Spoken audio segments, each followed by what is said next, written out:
Hello everyone, welcome to ड्रेमिटी IAS YouTube channel. आज के इस वीडियो में हम 16 सितंबर 2025 के करंट अफेयर्स डिस्कस करने जा रहे हैं।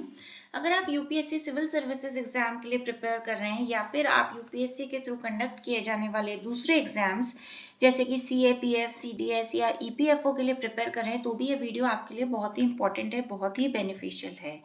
मैं हूं कोमल Khatri.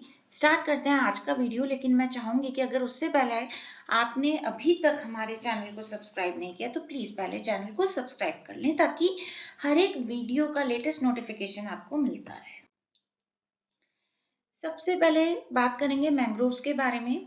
Tamil Nadu state forest department ने ऐसा डिसाइड किया है कि वो आद्या रिवर एस्चुरी के पास में एक मैंग्रोव फॉरेस्ट बेल्ट बनाएंगे, जिससे कि उस पर्टिकुलर रीजन का कोस्टल रिस्टोरेशन हो सके और साथ ही साथ इकोसिस्टम प्रोटेक्शन भी हो सके।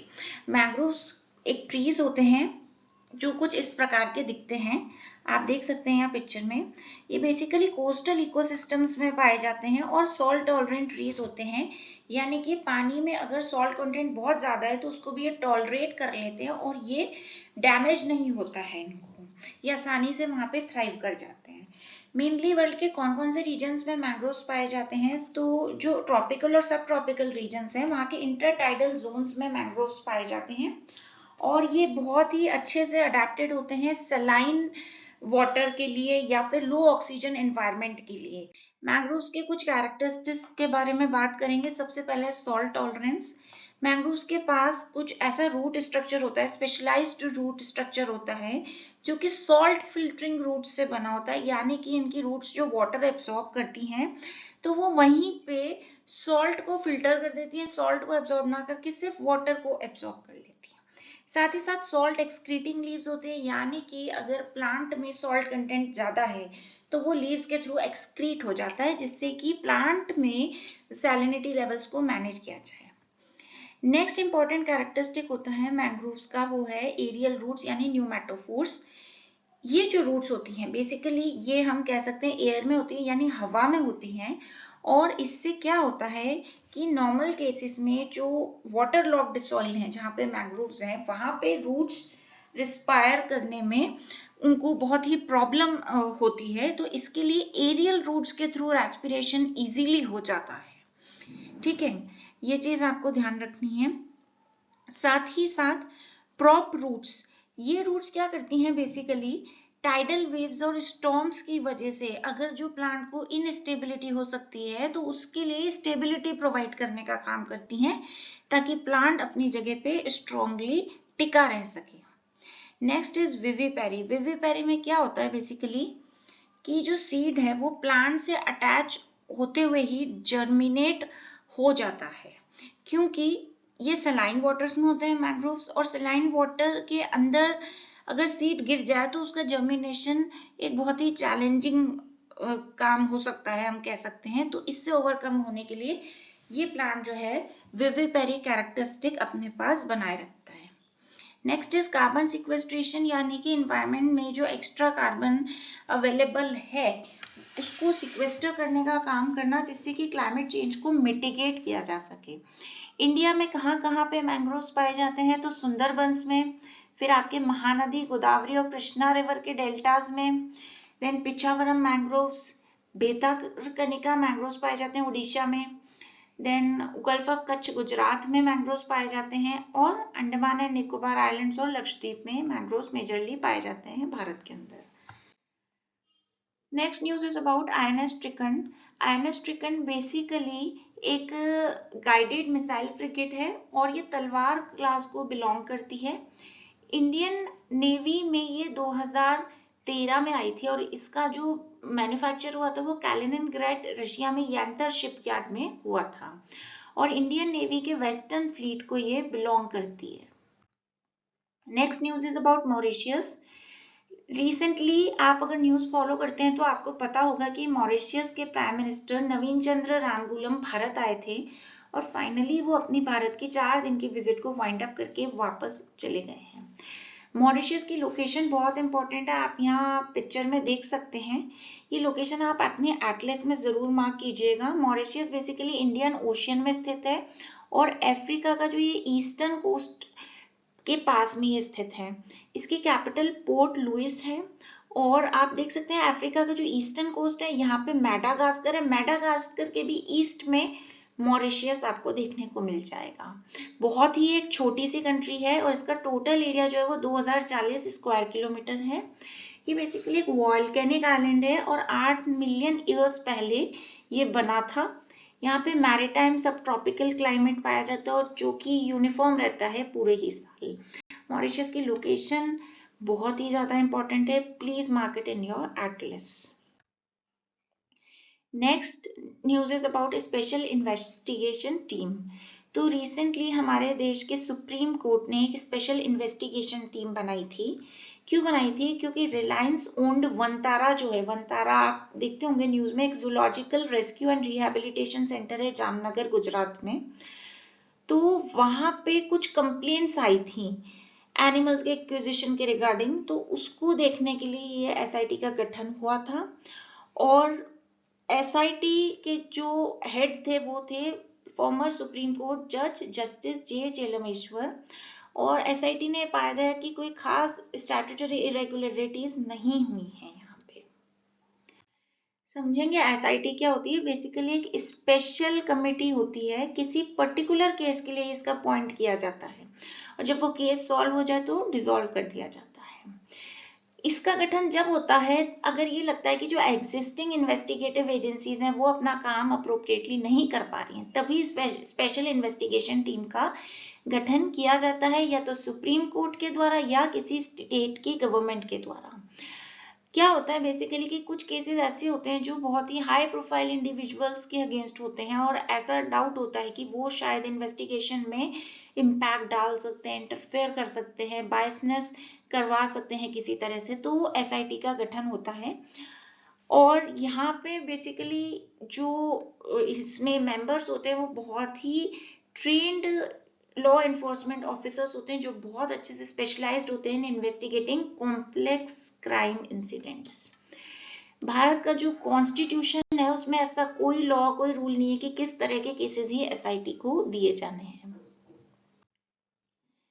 Next news is about enforcement directorate. तो रिसेंटली एक farmer member of parliament appear हुई थी ईडी के सामने for questioning in a money laundering case. ठीक है, किसी बेटिंग ऐप से रिलेटेड कोई केस था, उसके लिए वो अपीयर हुई थी और उनका जो स्टेटमेंट है वो prevention of money laundering act के अंतर्गत रिकॉर्ड किया गया है। तो आपको इसमें ये जानना इतना जरूरी नहीं है कि जो फॉर्मर एमपी है उनका नाम क्या है या बेटिंग ऐप का नाम क्या है, बट यहाँ पे जो चीजें इंपॉर्टेंट है स्टडी करने के लिए वो आपको एक तो इन्फोर्समेंट डायरेक्टरेट या फिर मनी लॉन्ड्रिंग या फिर prevention of money laundering act PMLA for your UPSC exam. ठीक है, तो एनफोर्समेंट डायरेक्टरेट के बारे में जानते हैं। ये बेसिकली एक domestic law enforcement and economic intelligence agency है। ये मिनिस्ट्री ऑफ फाइनेंस के डिपार्टमेंट ऑफ रेवेन्यू के अंडर फंक्शन करती है और बेसिकली इसका काम क्या है, 3 तरह के एक्ट को एनफोर्स करवाना। कौन कौन से एक्ट को? Foreign exchange management act 1999 FEMA, then prevention of money laundering act 2002 PMLA, then fugitive economic offenders act 2018 FEOA. तो ये तीनों एक्ट का एनफोर्समेंट करवाने का काम एनफोर्समेंट डायरेक्टरेट करती है। अब हम बात करेंगे मनी लॉन्ड्रिंग के बारे में। मनी लॉन्ड्रिंग में बेसिकली क्या होता है कि क्रिमिनल एक्टिविटीज जैसे कि ड्रग ट्रैफिकिंग, स्मगलिंग या आर्म्स ट्रेड से जो पैसा कमाया जा रहा है, जो कि इलीगल पैसा है, गलत तरीके से कमाया हुआ पैसा है, उसको इस तरह से दिखाया जाता है कि वो लेजिटिमेट लगे, यानी कि लीगल तरीके से कमाया हुआ पैसा लगे। और इससे क्या होता है कि जो दोषी हैं, क्रिमिनल्स हैं, वो पकड़े जाए बिना सारे प्रॉफिट्स को आराम से एंजॉय करते हैं। मनी लॉन्ड्रिंग में बेसिकली क्या होता है कि या तो जो पैसा आ रहा है वो कहाँ से आ रहा है, इसका सोर्स गलत तरीके से बताया जाए, गलत बताया जाए, या फिर किस फॉर्म में पैसा आ रहा है, या फिर उस पैसे को ही अलग लोकेशन पे शिफ्ट कर देना जिससे कि स्क्रूटिनी से बचा जाए। 3 स्टेजेस इन्वॉल्व होती हैं इसमें, प्लेसमेंट, लेयरिंग एंड इंटीग्रेशन। ये आपको ध्यान रखना, ये टॉपिक आपके लिए बहुत ही इंपॉर्टेंट है। Next news is about posh act 2013। Recently supreme court में एक पिटीशन आई थी जिसमें कहा गया था कि जो विमेन पॉलिटिकल वर्कर्स हैं उनको भी पॉश एक्ट यानी sexual harassment of women at work place prevention prohibition and redressal act 2013 के अंतर्गत प्रोटेक्शन मिल सके। तो इसको सुप्रीम कोर्ट ने डिसमिस कर दिया है। यहाँ पे पॉश एक्ट के बारे में जानना जरूरी है। ये पॉश एक्ट 2013 में आया था और इसमें जो विमेन एम्प्लॉयज होती हैं वो अपने वर्क प्लेस पे कौन कौन सा सेक्सुअल हैरेसमेंट को फेस करती हैं उस इशू को एड्रेस करने के लिए ये एक्ट लाया गया था, जिससे कि विमेन एम्प्लॉयज के लिए वर्क प्लेस पे एक सेफ एंड कॉन्ड्यूसिव एनवायरनमेंट बनाया जा सके। यहाँ पे सेक्सुअल हैरेसमेंट में बहुत से एक्ट्स को इंक्लूड किया गया है, जैसे कि physical contact and sexual advances, या फिर सेक्सुअल फेवर्स की डिमांड करना, या फिर सेक्सुअली कलर्ड रिमार्क्स बनाना, या फिर पोर्नोग्राफी शो करना, या फिर किसी भी तरह की ऐसी बात बोल देना जो इस तरह के हम कह सकते हैं सेक्सुअल नेचर की हो, जिससे किसी भी विमेन को असहज महसूस हो। पॉश एक्ट विशाखा गाइडलाइंस पे बेस्ड है, जो कि सुप्रीम कोर्ट द्वारा Vishakha and others versus state of Rajasthan 1997 case में दी गई थी। और इस एक्ट से क्या होता है कि जो एम्प्लॉयर्स हैं उनके ऊपर एक लीगल ऑब्लिगेशन आ जाता है कि वो उनके ऑर्गेनाइजेशन में वर्क करने वाले विमेन एम्प्लॉयज को प्रिवेंट कर सकें सेक्सुअल हैरेसमेंट से। यहाँ पे बेसिकली एम्प्लॉयर्स को एक इंटरनल कंप्लेंट्स कमेटी आईसीसी बनानी होती है, जहाँ पे भी 10 या 10 से ज्यादा एम्प्लॉयज हों, और इन कमिटीज के पास सिविल कोर्ट्स जैसी पावर होती है एविडेंस गैदर करने के लिए। ये चीज आपको ध्यान रखनी है। और अगर कोई एम्प्लॉयर ऐसा है जो नॉन कॉम्प्लायंस करता है इस एक्ट से, तो उसको पेनल्टी भरनी पड़ सकती है, फाइन्स हो सकते हैं, या फिर बिजनेस लाइसेंसेस का उनके कैंसिलेशन हो सकता है। Next news is about United Nations human rights council. Recently अगर आप न्यूज फॉलो करते हैं तो आपको पता होगा कि इसराइल ने कतर पे अटैक किया था, और ये एक अनप्रोवोक्ड अटैक था। यहाँ पे बेसिकली हमास लीडर्स थे कतर में, तो इसराइल ने उनको किल करने के लिए अटैक किया था। इसके लिए United Nations human rights council UNHRC ने एक अर्जेंट डिबेट होस्ट किया है। यूएनएचआरसी के बारे में जानते हैं, ये बेसिकली एक यूनाइटेड नेशंस बॉडी है जिसका मिशन है ह्यूमन राइट्स को प्रमोट करना, प्रोटेक्ट करना। इसके हेडक्वार्टर्स जिनेवा स्विट्जरलैंड में स्थित हैं, और इसका जो गठन हुआ वो 15 मार्च 2006 को हुआ था। और जब इसका गठन हुआ था तो इसका गठन United Nations commission on human rights की जगह पे इसका गठन हुआ था। ये आपको ध्यान रखना है।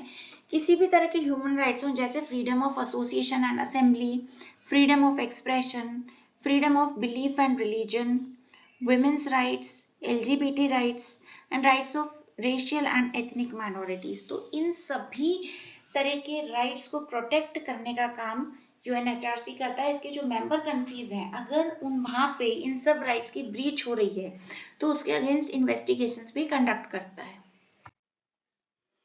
अब बात करते हैं फ्रूट फ्लाइज के बारे में। तो रिसेंटली क्या हुआ है कि एशिया से साउथ ईस्टर्न यूरोप की तरफ फ्रूट फ्लाइज जाने लगी हैं क्लाइमेट चेंज की वजह से, क्योंकि वहां का जो लोकल टेम्परेचर है वो अभी इंक्रीज हो रहा है, और ग्रीस इसे एक थ्रेट की तरह देख रहा है। फ्रूट फ्लाइज के बारे में जानते हैं। इन्हें विनेगर फ्लाइज या बनाना फ्लाइज भी कहा जाता है, और ये सभी कॉन्टिनेंट्स में पाई जाती हैं। ये जैसा आप पिक्चर में देख सकते हैं येलो ब्राउन कलर की होती है, और इनकी जो आईज होती है वो ब्रिक रेड कलर की होती हैं। एब्डोमेन पे इनके ट्रांसवर्स ब्लैक रिंग्स पाई जाती हैं। फ्रूट फ्लाइज के बारे में कुछ और इन्फॉर्मेशन जानते हैं। ये बेसिकली पॉलीगैमस होती है, यानी कि they have more than one mate, और टोटल 50 डेज की इनकी लाइफ स्पैन होती है। और ये रिसर्च में बहुत ज्यादा यूज होती हैं, क्योंकि एक तो इनकी बहुत ही छोटी लाइफ साइकिल है, और इनको ब्रीड करना बहुत ही आसान है, बहुत ही इनएक्सपेंसिव है, और साथ ही साथ इनके जेनेटिक्स भी बहुत ही सिंपल है। There are only 4 pairs of chromosomes they have, और they produce large number of offsprings per generation. मतलब एक जनरेशन में जो ये ऑफस्प्रिंग प्रोड्यूस कर रहे हैं वो बहुत ही ज्यादा प्रोड्यूस कर देते हैं। तो इसलिए इनको रिसर्च में यूज किया जाता है। जो भी रिसर्च हो रही है ह्यूमन हेल्थ पे या डिजीजेस पे या ड्रग डिस्कवरी पे या रीजनरेटिव बायोलॉजी से रिलेटेड रिसर्चेस पे इनको यूज किया जाता है। और इनमें जो फीमेल फ्लाइज होती हैं वो लार्जर होती हैं मेल फ्लाइज के मुकाबले। Next news is about sugar cane. Recently क्या हुआ है कि जो गन्ना किसान है मैसूरू में, वो डिस्ट्रिक्ट कलेक्टर से मिलने गए और उन्होंने डिमांड की कि उनको शुगर केन पे, गन्ने पे 4,500 रुपये पर टन पैसा मिलना चाहिए। यहाँ पे उनकी जो डिमांड थी वो ये कह रहे थे कि जो फेयर एंड रिम्यूनरेटिव प्राइस है 150 रुपये पर टन, वो बहुत ही अनरियलिस्टिक है, अनसाइंटिफिक है। और commission for agricultural cost and prices CACP की रिपोर्ट के अनुसार जो 4,500 रुपये पर टन प्राइस बताई गई है, उसी के अनुसार उनको पैसा मिलना चाहिए। यहाँ पे शुगर केन के बारे में जानते हैं। बेसिकली एक कमर्शियल क्रॉप है जो बैम्बू फैमिली को बिलोंग करता है।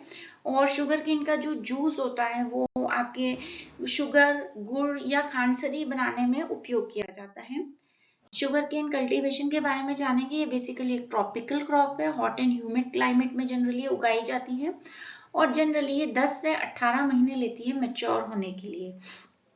यहाँ पे क्या होता है कि जो शुगर कंटेंट अवेलेबल होता है शुगर केन में, अगर बहुत ही ज्यादा बारिश हो जाए तो वो शुगर कंटेंट बहुत ही लो पाया जाता है, और अगर बारिश कम हो तो जो क्रॉप हार्वेस्ट होगा वो फाइब्रस क्रॉप होगा। तो दोनों ही तरीके से नुकसान है, बहुत ज्यादा बारिश में भी और बहुत कम बारिश में भी। और यहाँ पे आपको ये ध्यान रखना है कि जिस भी रीजन में शुगर केन कल्टीवेशन हो वहाँ पे cheap and abundant labour available होना चाहिए। किसी भी तरह की सॉइल में उगाया जा सकता है शुगर केन, बट यहाँ पे ध्यान ये रखना है कि जब भी शुगर केन उगाया जाता है, हार्वेस्ट किया जाता है, उसके बाद सॉइल की फर्टिलिटी कंप्लीटली एग्जॉस्ट हो जाती है या बहुत ही नेग्लिजिबल फर्टिलिटी उसमें बाकी रहती है। जब इसकी हार्वेस्टिंग होनी है उस समय कूल और ड्राई विंटर का जो एनवायरनमेंट है वो बहुत ही हेल्पफुल है, और फ्रॉस्ट बहुत ही हार्मफुल होता है इस क्रॉप के लिए। Fair and remunerative price FRP क्या होता है ये देखते हैं। Fair and remunerative price government के द्वारा ही डिक्लेयर किया जाता है, जिससे क्या होता है कि जो मिल्स होती हैं they are bounded to pay farmers for the cane procured from them. यानी कि जो मिल्स हैं वो किसानों से जो गन्ना ले रही हैं, तो मिल्स लीगली बाउंड होती हैं किसानों को FRP पे करने के लिए। और मिल्स क्या करती हैं, एग्रीमेंट भी साइन कर सकती हैं जिससे कि जो फेयर एंड रिम्यूनरेटिव प्राइस है वो इंस्टॉलमेंट्स में पे किया जाए। डिले होता है तो हर साल उनको 15% का इंटरेस्ट भी पे करना पड़ सकता है। Fair and remunerative price CACP यानी commission for agricultural cost and prices के द्वारा रिकमेंड की जाती है, और इसको अनाउंस कौन करता है, cabinet committee on economic affairs CCEA। Rangarajan committee की रिपोर्ट के बेसिस पे ही इसको इंट्रोड्यूस किया गया था। Next news is about Digital India Initiative. Digital India Initiative Ministry of Electronics and Information Technology के द्वारा 1 जुलाई 2015 को लॉन्च किया गया था, and its goal to make India a knowledge economy and digitally empowered society. India को एक knowledge economy और digitally empowered society बनाने को ये गोल रखता है। ये बेसिकली ट्रांसफॉर्मेटिव इनिशिएटिव है जिससे कि जो भी गवर्नमेंट सर्विसेज हैं वो भारत के नागरिकों को इलेक्ट्रॉनिकली एक्सेस हो सके। इसके बेसिकली 3 विजन है, जिसमें बेसिकली ये है कि भारत के हर एक नागरिक को डिजिटल इंफ्रास्ट्रक्चर प्रोवाइड करना जिससे कि वो गवर्नमेंट सर्विसेज को अच्छे से ऑन डिमांड एक्सेस कर सकें, और सिटीजन्स को डिजिटली एम्पावर करना। यहाँ पे डिजिटल इंडिया इनिशिएटिव के बेसिकली 9 पिलर्स हैं जो कि आप देख सकते हैं, जैसे कि broadband highways, universal mobile connectivity and public interest access programme, e governance and e Kranti, digital identity Aadhaar, then digital payments, smart cities and internet of things, make in India, IT for jobs and cyber security and digital literacy. तो ये basically pillars हैं, ये आप देख लीजिएगा। अब हम UPSC के कुछ प्रीवियस ईयर क्वेश्चंस देखेंगे, इनके आंसर आपको आपके कमेंट सेक्शन में देने हैं। फर्स्ट क्वेश्चन देखते हैं, which one of the following regions of India has a combination of mangrove forest, evergreen forest and deciduous forest. इनमें से कौन सा भारत का क्षेत्र ऐसा है जहाँ पे कि मैंग्रोव फॉरेस्ट भी पाए जाते हैं, एवरग्रीन फॉरेस्ट भी पाए जाते हैं और डेसिडस फॉरेस्ट भी साथ में पाए जाते हैं, इन सबका कॉम्बिनेशन पाया जाता है। North coastal Andhra Pradesh, south west Bengal, southern Saurashtra and Andaman and Nicobar. जो भी ऑप्शन आपको सही लगता है आपके अकॉर्डिंग वो आप कमेंट सेक्शन में बता सकते हैं। Next question, A great deal of foreign direct investment FDI to India comes from Mauritius, then from many major and mature economies like UK and France. Why? Bharat का जो फॉरेन डायरेक्ट इन्वेस्टमेंट है वो काफी ज्यादा प्रतिशत में मॉरिशस से आता है इन कंपैरिजन टू जो बड़ी इकोनॉमीज हैं जैसे फ्रांस, यूके एटसेट्रा। तो ऐसा क्यों होता है? First is India has preference for certain countries as regards receiving FDI. Bharat की प्राथमिकता है एफडीआई रिसीव करने के रिगार्डिंग की इन पर्टिकुलर कंट्रीज से ज्यादा करनी है। या फिर B, India has double taxation avoidance agreement with Mauritius. Bharat का मॉरिशस के साथ डबल टैक्सेशन अवॉइडेंस एग्रीमेंट है। या फिर C, most citizens of Mauritius have ethnic identity with India and so they feel secure to invest in India. यानी कि Mauritius के बहुत से नागरिकों की जो एथनिक आइडेंटिटी है वो भारत से मिलती है और उनको ज्यादा सिक्योर लगता है यहाँ पे निवेश करना। Next option is impending dangers of global climate change prompt Mauritius to make huge investment in India. यानी कि जो क्लाइमेट चेंज हो रहा है उसके बहुत ज्यादा डेंजर्स मॉरिशस को लग रहे हैं, इसलिए वो भारत में ज्यादा निवेश करता है। नेक्स्ट क्वेश्चन देखते हैं, 2022 में पूछा गया था, consider the following, Aarogya Setu, CoWIN, DigiLocker and Diksha, which of the above are built on top of open source digital platform. इन चारों में से कौन से ओपन सोर्स डिजिटल प्लेटफॉर्म के ऊपर बनाए गए हैं ये आपको बताना है। नेक्स्ट क्वेश्चन 2015 में पूछा गया था, The fair and remunerative price (FRP) of sugarcane is approved by A. Cabinet Committee on Economic Affairs, B. Commission for Agricultural Cost and Prices, C. Directorate of Marketing and Inspection, Ministry of Agriculture, D. Agricultural Produce Market Committee। इसका answer आपको comment section में देना है। Next question 2020 में पूछा गया था, भारत में गन्ने का जो कल्टीवेशन है, शुगर केन कल्टीवेशन का जो करंट ट्रेंड है उसके रिगार्डिंग कौन से स्टेटमेंट्स सही हैं? First, a substantial saving in seed material is made when bud chip settlings are raised in a nurse and transplanted in the main field. यानी कि बहुत सा पैसा बचाया जा सकता है बीजों से रिलेटेड अगर बर्ड चिप सेटिंग्स का यूज किया जाए। बर्ड चिप सेटिंग्स को एक नर्सरी में रेज करके फिर उनको मेन फील्ड में प्लांट कर दिया जाए। Second, when direct planting of sets is done the germination percentage is better with single budded sets as compare to sets with many buds. यानी कि जब सेट्स की डायरेक्ट प्लांटिंग की जा रही है अगर मेन फील्ड में, अगर उनको नर्सरी में रेज नहीं किया जा रहा है, डायरेक्ट प्लांटिंग की जा रही है, तो जर्मिनेशन जो परसेंटेज है वो बेटर है सिंगल बडेड सेट से as compare to set with many buds. यानी कि जिन सेट्स में सिंगल बर्ड्स हैं उनका जर्मिनेशन परसेंटेज बेटर है। Third point, if bad weather conditions prevail when sets are directly planted, single budded sets have better survival as compare to large sets. यानी कि अगर मौसम की जो स्थिति है वो बिगड़ती है तो जो सिंगल बडेड सेट्स हैं वो ज्यादा सरवाइव कर सकते हैं as compare to large sets. Next point, sugarcane can be cultivated using settlings prepared from tissue culture. Tissue culture से भी सेट्स प्रिपेयर करके शुगरकेन को कल्टीवेट किया जा सकता है। जो भी स्टेटमेंट सही लगे प्लीज कमेंट सेक्शन में अपना आंसर जरूर बताइएगा। वीडियो आपको कैसा लगा ये भी आप कमेंट सेक्शन में बता सकते हैं। वीडियो को लाइक कीजिएगा, ज्यादा से ज्यादा लोगों के साथ शेयर कीजिएगा। Thanks for watching the video. Thanks a lot.